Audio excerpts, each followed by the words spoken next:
সংখ্যালঘু নির্যাতনের সর্বশেষ ঘটনাটা রংপুরে ঘটল। রংপুরে এক কিশোরের প্রতি অভিযোগ, সে ধর্ম অবমাননা করেছে, ইসলাম ধর্মের অবমাননাকর মন্তব্য করেছে ফেসবুকে। তাকে পুলিশ গ্রেপ্তার করেছে, খুবই ভালো। তার বিচার হবে। সে যদি করে থাকে এই কাজ তাহলে তার বিচার হবে, আইন তার বিচার করবে যদি প্রমাণ করা যায়।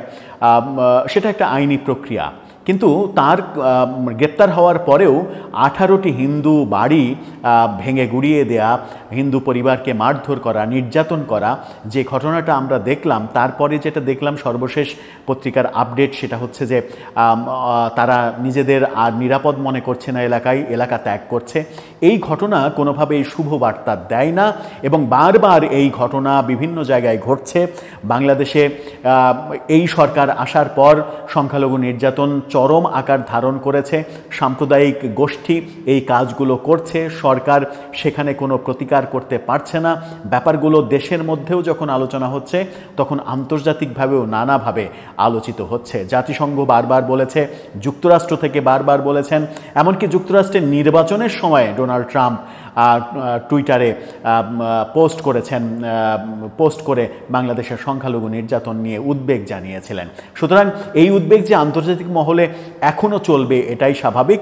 সেই দৃষ্টান্ত আবারও দেখলাম আন্তর্জাতিক অঙ্গনে। যুক্তরাষ্ট্রের একটি প্রতিষ্ঠান থেকে বাংলাদেশের সংখ্যালঘু নির্যাতন নিয়ে আবারও উদ্বেগ জানানো হলো এবং সেই চিত্রটা তুলে ধরা হলো যে বাংলাদেশের সংখ্যালঘুরা নিরাপদ নয়। এটা বাংলাদেশ সরকারের জন্য, জাতি হিসেবে আমাদের জন্য ভয়াবহ একটা খারাপ খবর। কি বলছে যুক্তরাষ্ট্র বাংলাদেশের সংখ্যালঘু নির্যাতন নিয়ে, সেই আলোচনাটাই করবে এই ভিডিওতে। থাকবেন পলিটিক্স টিভির নিয়মিত আয়োজনে।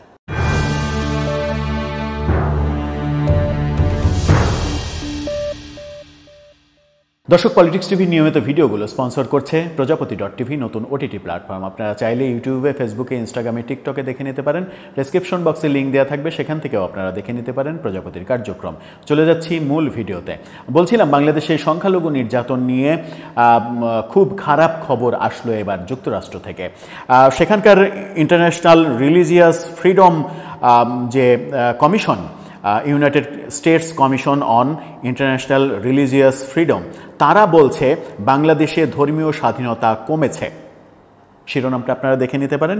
সেখানেই তারা বলছে যুক্তরাষ্ট্রের আন্তর্জাতিক ধর্মীয় স্বাধীনতা কমিশন USCIRF দাবি করছে গত এক বছরে বাংলাদেশের ধর্মীয় স্বাধীনতা কমে গেছে। চলতি বছরের মে মাসে বাংলাদেশে তারা একটি প্রতিনিধি দল নিয়ে সফর করে। তারপরে এই বার্ষিক প্রতিবেদনটা তারা দেয়। এতে বলা হয় ধর্মীয় সংখ্যালঘু সম্প্রদায়ের উপরে ধারাবাহিক হামলার মধ্যে বাংলাদেশের ধর্মীয় স্বাধীনতা কমে গেছে। এটা প্রফেসর ইউনূস সরকারের জন্য যথেষ্ট বিব্রতকর, যথেষ্ট খারাপ খবর। আন্তর্জাতিক মহল যখন এরকম রিপোর্ট পেশ করছে এবং এই রিপোর্টটা সাম্প্রতিক যে ঘটনাবলী ঘটেছে সেগুলো ঘটার আগেই ঘটেছে, এই রিপোর্টটা তারা তৈরি করেছে। অর্থাৎ মে মাস পর্যন্ত তাদের এই প্রতিবেদনের রিপোর্ট রয়েছে। মে মাসের পরে অনেক ঘটনা ঘটেছে। সর্বশেষ রংপুরে যে ঘটনা ঘটল সেই ঘটনা ভাষায় বর্ণনা করার মতো নয়। মার্কিন ফেডারেল সংস্থাটি প্রতিবেদন প্রকাশের বিষয়টি জানিয়ে 21 জুলাই এক বিজ্ঞপ্তি দিয়েছিল। 2024 সালের জুলাই মাসে বিক্ষোভের পর একটি অন্তর্বর্তী সরকার গঠিত হয়। এই সরকার বিভিন্ন ধরনের সংস্কার, সংশোধনী ও সাংবিধানিক পরিবর্তনের প্রস্তাব করলেও ধর্মীয় সম্প্রদায়ের মধ্যে অন্তর্নিহিত উত্তেজনা এখনও রয়ে গেছে।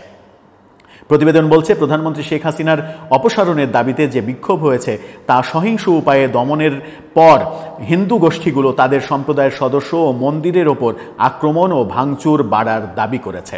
একই সঙ্গে সামাজিক যোগাযোগ মাধ্যমে মোহাম্মদ ইউনূসের নেতৃত্বাধীন অন্তর্বর্তী সরকারকে অসম্মানিত করার জন্য সহিংসতার মিথ্যা ও অসমর্থিত দাবি ছড়ানো হয়, এমন অভিযোগও সরকার এবং সরকার সংশ্লিষ্টদের মধ্য থেকে করা হয়েছে।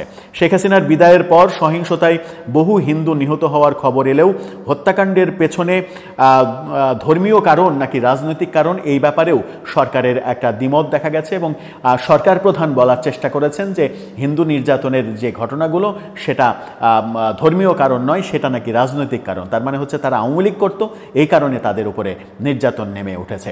এই সরকার প্রধানের এই ধরনের মন্তব্য যথেষ্ট সমালোচনার জন্ম দিয়েছিল আন্তর্জাতিক অঙ্গনে। আহমদ আহমদিয়া সম্প্রদায় তাদের সম্পত্তিতে আক্রমণের তথ্যও দিয়েছে এই প্রতিবেদনে।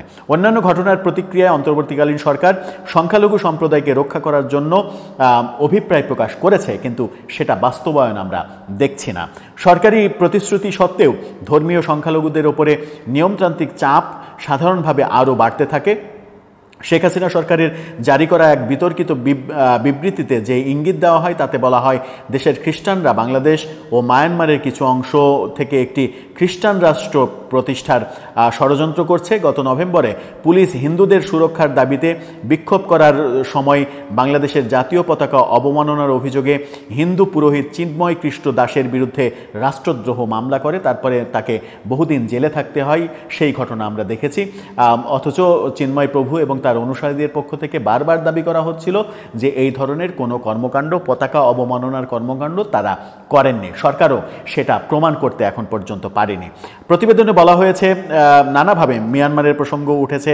উগ্র প্রতিবেদনে দাবি করা হয়েছে উগ্র গোষ্ঠী ইসলামিক স্টেটের একটি আঞ্চলিক শাখা ভারত, বাংলাদেশ, মিয়ানমার, মালদ্বীপ ও শ্রীলঙ্কায় অতিরিক্ত শক্তি সঞ্চয়ের পরিকল্পনা করছে, এমন ভয়াবহ তথ্যও দেয়া হচ্ছে। অর্থাৎ শেখ হাসিনা সরকার পতনের পরে বাংলাদেশে দক্ষিণপন্থী শক্তি, সাম্প্রদায়িক শক্তির বিকাশ ঘটছে, এরকম নানা প্রতিবেদন আমরা বিদেশি বিভিন্ন প্রতিষ্ঠান সংস্থার পক্ষ থেকে দিতে দেখছি। এরকম যখন অবস্থা, আমরা কিছুদিন আগে খিলক্ষেতে দেখলাম যে সনাতন ধর্মাবলম্বীদের একটা মন্দির গুড়িয়ে দেওয়া হলো বুলডোজার দিয়ে। সরকারের কাজই করা হলো, রেল কর্তৃপক্ষ এই কাজ করেছে, সেটা নিয়ে প্রচুর সমালোচনা হয়েছে। সেখানে হিন্দুদের দেবীদের বুলডোজার দিয়ে গুড়িয়ে দেওয়া হয়েছে। সেই ভিডিও চিত্র প্রকাশের পরেও সরকার অনেকটা নির্লজ্জভাবেই বিবৃতি দিয়েছে যে যথাযোগ্য মর্যাদায় প্রতিমা নদীতে বিসর্জন দেওয়া হয়েছে, কিন্তু ভিডিও চিত্রে দেখা গেছে যে প্রতিমা থাকা অবস্থায় বুলডোজার সেগুলো দিয়ে গুড়িয়ে দিচ্ছে। এরকম ঘটনা আবার রংপুরের এই ঘটনা 2-3 দিন হয়ে গেল, এখন পর্যন্ত কোনো সুরাহা হয়নি। 18টি বাড়ি যারা গুড়িয়ে দিল, যে উগ্র সাম্প্রদায়িক গোষ্ঠী গুড়িয়ে দিল, তারা কারা, তাদেরকে গ্রেপ্তার করা, তাদেরকে বিচারের আওতায় নেওয়া, সেরকম কোনো কর্মকাণ্ড পুলিশ কিংবা সেনাবাহিনী করেনি। কিন্তু পুলিশ অভিযোগের সাথে সাথেই ওই হিন্দু কিশোরকে গ্রেপ্তার কিন্তু করেছে ধর্ম অবমাননার জন্য। বাংলাদেশের এবং বিশ্বের বিভিন্ন প্রতিষ্ঠান বাংলাদেশের এই ধর্ম অবমাননার বিষয়ে বিভিন্ন রিপোর্টে বলার চেষ্টা করেছে যে বাংলাদেশে যত ধর্ম অবমাননার অভিযোগ এসেছে তার বেশিরভাগই শেষ পর্যন্ত আদালতে প্রমাণ হয়নি। তার মানে এগুলো বেশিরভাগই সাজানো এবং কাউকে সাইজ করা, কাউকে দেখে নেওয়ার উদ্দেশ্যে করা, এটা স্পষ্ট সেই সকল প্রতিবেদন বলছে। এই সব কি বাংলাদেশকে শুভবার্তা দিচ্ছে? আমার মনে হয় যে বড়ই খারাপ বার্তা দিচ্ছে। এখনই সরকারের উচিত এই ব্যাপারে কঠিন পদক্ষেপের মধ্যে যাওয়া। এই রকম কথা সরকারের পক্ষ থেকে আমরা শুনতে চাই না যে হিন্দু মার খাচ্ছে, সে ধর্মীয় কারণে মার খাচ্ছে না, সে আওয়ামী লীগ সেজন্যে মার খাচ্ছে। এটা ন্যাক্কারজনক ভাষা। এই ভাষায় কোনো সরকার প্রধান কিংবা সরকার কথা বলতে পারে না। দর্শক, আপনার মতামত জানিয়ে লিখতে পারেন আমাদের কমেন্ট বক্সে।